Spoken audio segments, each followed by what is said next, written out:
desafios e obedecer a Deus. Glória a Deus. Para que nós possamos chegar a algum lugar ou chegar a algum propósito, existe um processo, e dentro desse processo terão desafios, mas dentro desses desafios terá que ter uma obediência para nós podermos conquistar algo, para nós podermos chegar em algo.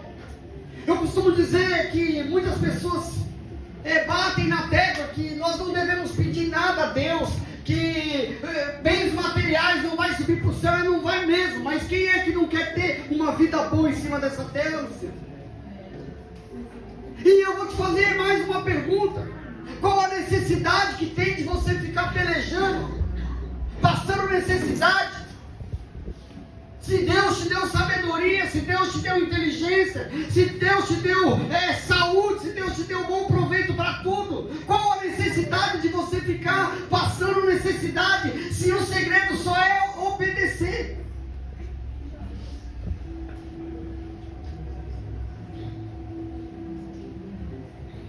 Livro de Gênesis, capítulo 26.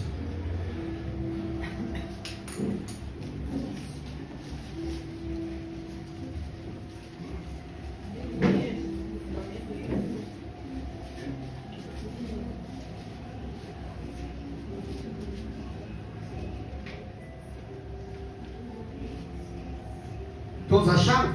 Amém. Vou ler um pouquinho de versículo para a igreja, amém? Diz assim a palavra do Senhor: Isaque na terra dos filisteus. O nome Isaque vem filho do riso, filho da alegria, filho de um homem a qual Deus prometera. E diz assim, sobrevindo fome à terra, além da primeira, havia nos dias de Abraão, sobrevindo fome à terra, além da primeira a vida nos dias de Abraão, foi Isaque a Gerar, avistar-se com Abimeleque, rei dos filisteus. E no versículo 2, diz que apareceu-lhe o Senhor e disse: não desças ao Egito, fica na terra que eu te disser. Habita nela, e eu serei contigo e te abençoarei. Porque a ti e a tua descendência darei todas essas terras, e confirmarei o juramento que fiz a Abraão teu pai. Multiplicarei a tua descendência como as estrelas do céu, e lhe darei todas essas terras. Na tua descendência serão abençoadas todas as nações da terra. Porque Abraão obedeceu a minha palavra e guardou os meus mandamentos, os meus preceitos, os meus estatutos e as minhas leis. Isaque, pois, ficou em Gerar.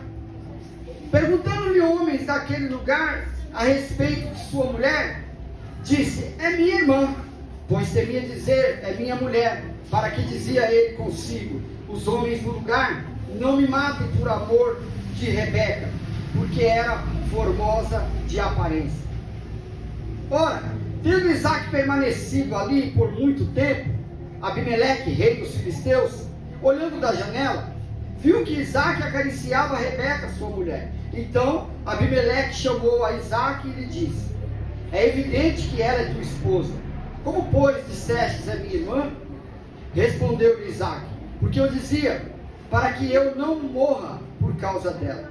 E disse Abimeleque: que é isso que nos fizestes? Facilmente algum do povo teria abusado da tua mulher, e tu atraído sobre nós grave delito. E deu esta ordem a todo o povo: qualquer que tocar a este homem ou a sua mulher, certamente morrerá. Semeou Isaque naquela terra, e no mesmo ano recolheu 100 por 1, porque o Senhor o abençoava. E enriqueceu-se o homem, prosperou, ficou riquíssimo, possuía ovelhas e bois e grande número de servos, de maneira que os filisteus lhe tinham inveja. E por isso lhe entulharam todos os poços que os servos de seu pai haviam cavado nos dias de Abraão, enchendo-os de terra. Disse Abimeleque a Isaque: aparta-te de nós, porque já é muito mais poderoso do que nós. Então Isaac saiu dali e se acampou no vale de Gerar, onde habitou. E tornou Isaac a abrir poços que se cavaram nos dias de Abraão, seu pai, porque os filisteus os haviam entulhado depois da morte de Abraão. E lhes deu os mesmos nomes que já seu pai lhes havia posto. Cavaram os servos de Isaac no vale e acharam um poço de água nascente. Mas os pastores de Gerar contenderam com os pastores de Isaac, dizendo: esta água é nossa. Por isso chamou o poço de Ezeque, porque contenderam com ele. Então cavaram outro poço, e também por causa desse contenderam. Por isso recebeu o nome de Sitna. Partindo dali, cavou ainda outro poço. E como por esse não contenderam, chamou-lhe Reabote. Disse: porque agora nos deu lugar o Senhor e prosperaremos na terra. Dali subiu para Berseba, e naquela mesma noite lhe apareceu o Senhor e disse: eu sou o Deus de Abraão teu pai. Não temas, porque eu sou contigo. Abençoar-te-ei e multiplicarei a tua descendência por amor de Abraão, meu servo. Então levantou ali um altar e, tendo invocado o nome do Senhor, armou a sua tenda, e os servos de Isaac abriram-lhe ali um poço. Amém? Amém? Glória a Deus. Vamos dar uma meditada nessa palavra, através da luz a qual o Senhor me trouxe ao meu coração sobre este texto. Por que eu comecei o texto, a pregação dessa noite, falando um pouco sobre as dificuldades e desafios que a vida nos traz? E muitas das vezes essas dificuldades, esses desafios, realmente é para nos fazer crescer e nos tirar da zona de conforto, da zona de comodismo. Como eu já falei aqui outro dia, eu estava trabalhando numa empresa já há 11 anos, e eu não tinha mais prazer de estar dentro daquele lugar, eu não tinha mais força para poder continuar trabalhando ali, mesmo com um salário bom, uma empresa boa, benefícios bons. Eu não tinha alegria no meu coração de estar mais naquele lugar. Então, eu fazendo uma análise dentro de mim, eu descobri que eu tinha entrado numa zona de conforto tão forte que ela tinha me aprisionado nela. E a zona de conforto realmente, ela nos traz uma folga muito grande. E quando nós percebemos, nós estamos deleitados em algo que nós nem queríamos mais fazer, ou nem queríamos estar mais ali. É como um relacionamento de casais. Quando o relacionamento ele cai no conformismo, ele cai numa forma de conforto, você não tem tempo para sua esposa não tem tempo para você, ninguém tem tempo um para o outro, ninguém mais sai, ninguém se diverte, não tem mais harmonia dentro do casamento. Eu posso dizer uma coisa e tenho muita certeza: ainda que esse casamento não termine, mas ele vai passar por abismos terríveis, brigas, intrigas, divisões, contendas dentro dos lares. Isso tem sido um dos maiores desafios dentro dos casamentos. O pensar só em si próprio, não pensar em quem está do teu lado. Talvez isso você pode empurrar com a barriga por um bom tempo, mas vai chegar uma hora que não vai ser mais possível você empurrar com a barriga. E aí aquela zona de conforto que você estava, ela vai começar a te incomodar de uma forma tão grande que você vai precisar tomar uma providência. E talvez essa providência, neste exato momento, já não é o simples fato de tentar mais reatar o que está ruim, porque pode ser que muitas dessas vezes o amor já realmente acabou. E aonde não existe amor, irmãos, não tem como florescer nada. Nada. Você pode haver respeito pela pessoa, mas se não tiver amor, não pode existir nada. E nesse tempo em que eu estava nessa empresa, eu percebi algo, que tinha acabado o meu amor por aquilo que eu fazia. E quando falta o amor por aquilo que você faz, é impossível você continuar naquilo. E aí eu comecei a me questionar para minha esposa, falei: essa empresa está me fazendo mal. Eu não consigo enxergar as pessoas da mesma forma que eu enxergava. O dinheiro que eu ganho já não rende mais. Eu comecei a colocar um monte de empecilhos, irmãos. Mas eu não consegui achar a solução. Sabe por quê? Porque a razão do problema estava em mim. Não estava na empresa. A empresa já tinha 100 anos de vida. Não estava nas pessoas que lá estavam, porque algumas eu conhecia há pouco tempo. Então eu consegui enxergar que o problema era eu. E eu precisava fazer alguma coisa.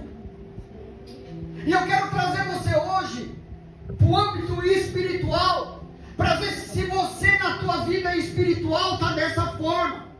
Porque eu costumo dizer que o culto ele tem que começar na nossa casa. Se o culto não começar lá, não tem como nós chegar na igreja e prestar um culto ao Senhor.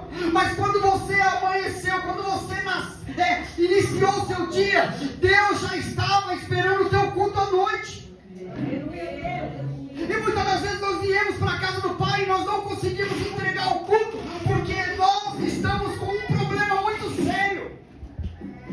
A falta de amor na obra dele, a falta de amor na casa dele, a falta de amor com o ministério que ele te concedeu.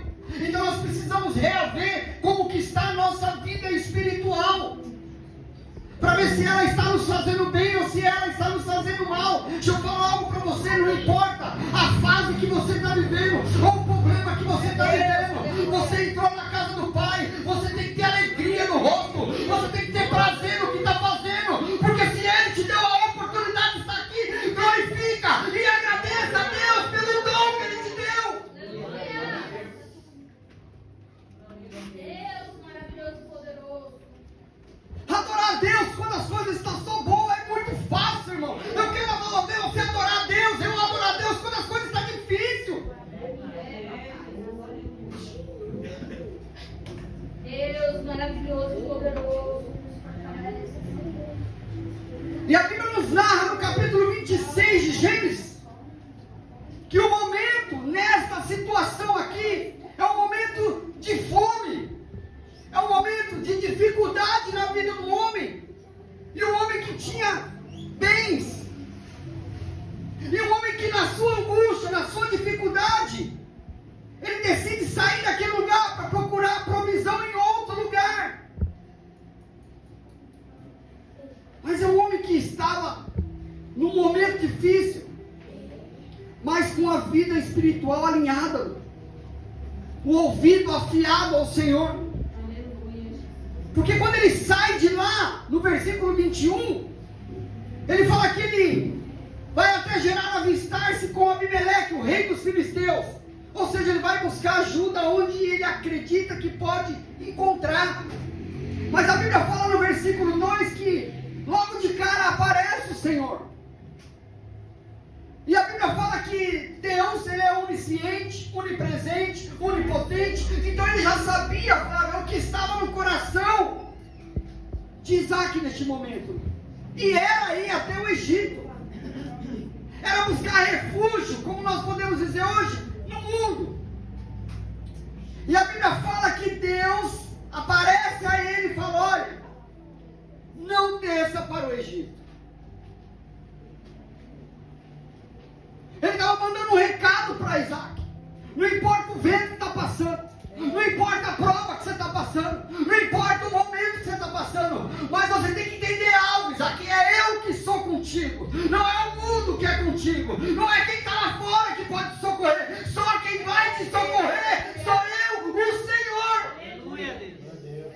E muitas das vezes abrimos mão da casa do Pai, abrimos mão do auxílio da palavra para buscar auxílio no mundo, para o vizinho, ou alguém que tem alguma coisa para nos orientar.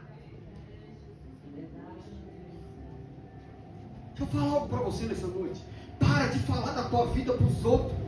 Aleluia, Deus. Os outros não têm condições de te ajudar, irmão. Não tem condições de socorrer. Só quem vai te dar a orientação certa é Deus, através da tua palavra, hein? Saiba com quem você distribui algo da tua vida, para não se tornar fofoca na boca dos outros.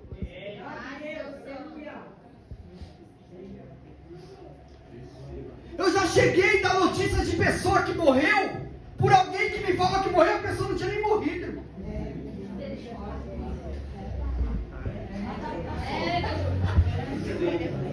É, irmão.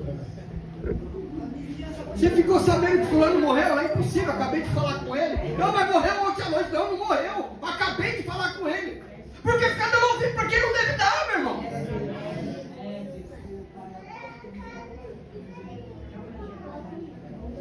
A Bíblia fala no versículo 2 que Isaac tomou uma decisão. Então eu não vou. Permanecerei aonde o Senhor está mandando eu permitir. E na terra aqui havia fome. A Bíblia me relata que agora o homem começa a ter abundância. Ou seja, em situações da sua vida que parece estar difícil, que parece que não vai florescer nada, aí Deus manda te dizer essa noite: é nessa área que eu vou trabalhar, é onde você pensa que não tem mais jeito, eu entro com a providência. Deus maravilhoso, aleluia.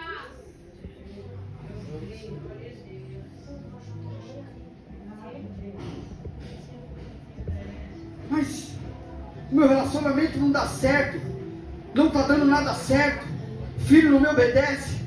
Aleluia, Deus. Deixa eu te falar, foi Deus que mandou você casar?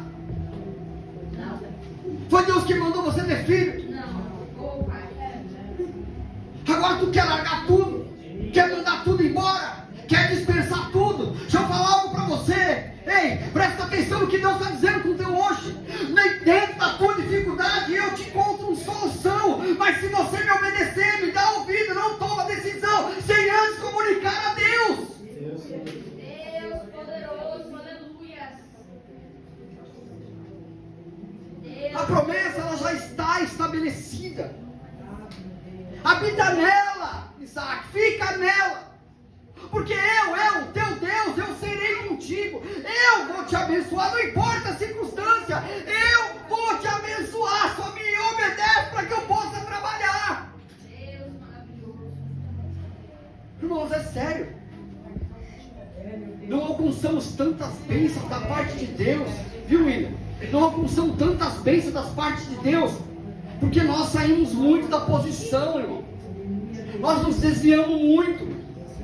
Hoje nós está indo tudo bem.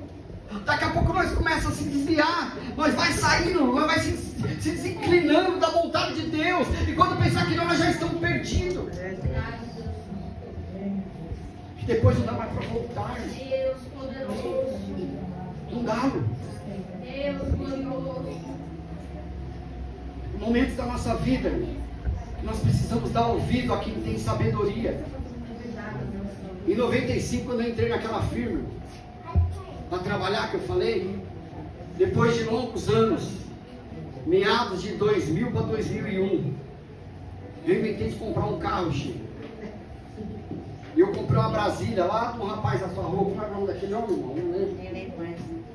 As portas não abriam, irmão, ela caía. Pastor. Só abria a minha, só abria a da Flávia um pouquinho, ela quase caiu no chão. E eu comprei esse carro dentro de um bar. Paguei R$1.000 em 5 vezes de 200, 5 cheques. Porque eu queria ter um carro. Quando eu cheguei em casa, eu falei, comprei um carro. Eu falei, cadê o carro? Eu falei, não, eu não vi o carro. O cara só vai trazer a semana que vem. Mas como, Deus, que você compra um carro sem ver o carro? Eu falei, não, ele me falou mais ou menos como é que tá, já falou os defeitos. Irmão, chegou o carro, é uma alegria com esse carro. Vamos pro shopping, né? Vamos. A única porta que abria era dela, quebrou. Mas nós fomos pro shopping. Sabe por onde nós entrávamos e saía do carro? Tem um tampão traseiro no motor. Entrava lá dentro, ia lá no banco. Não foi, irmão?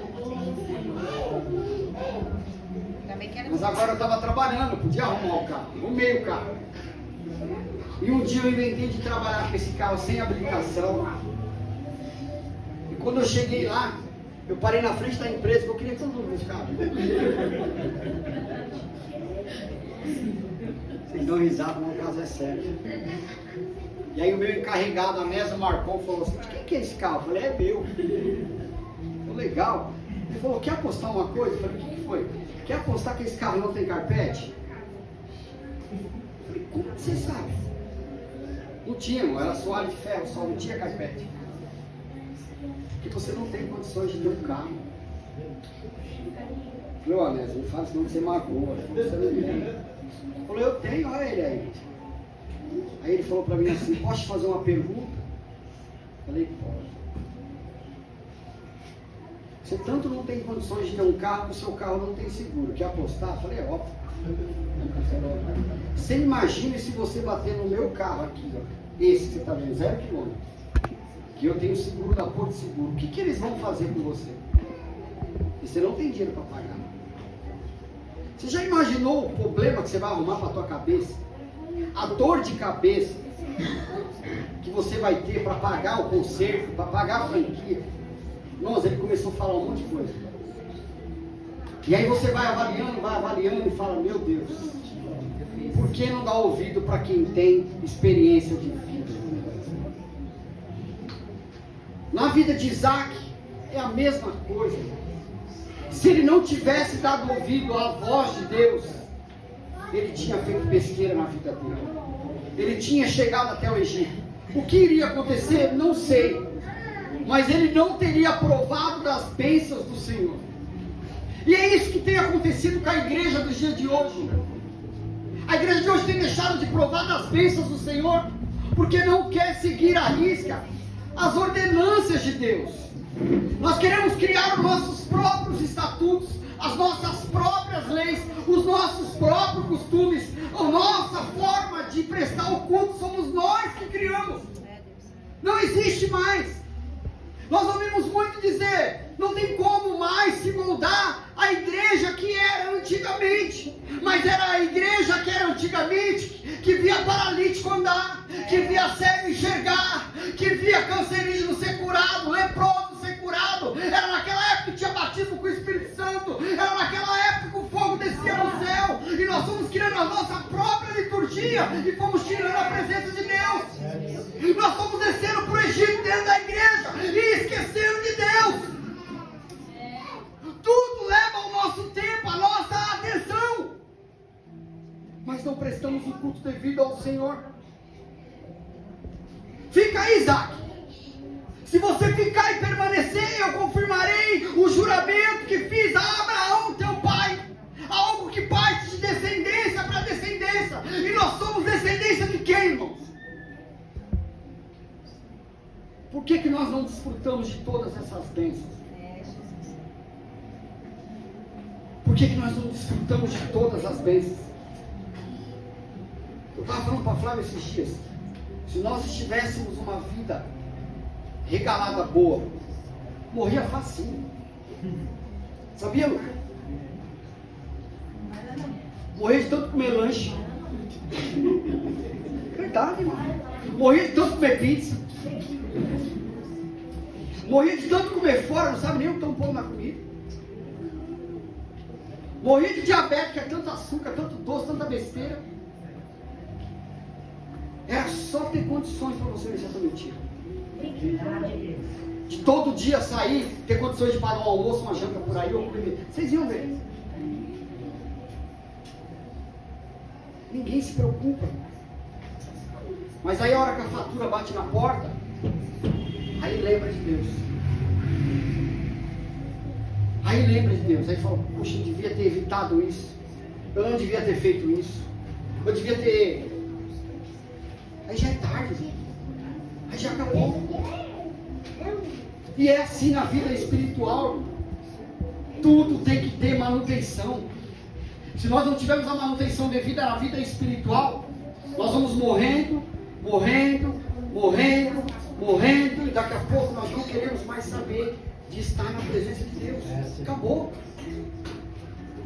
Morre espiritualmente, e quando assim também não morre fisicamente, por arrumar algumas doenças no mundo.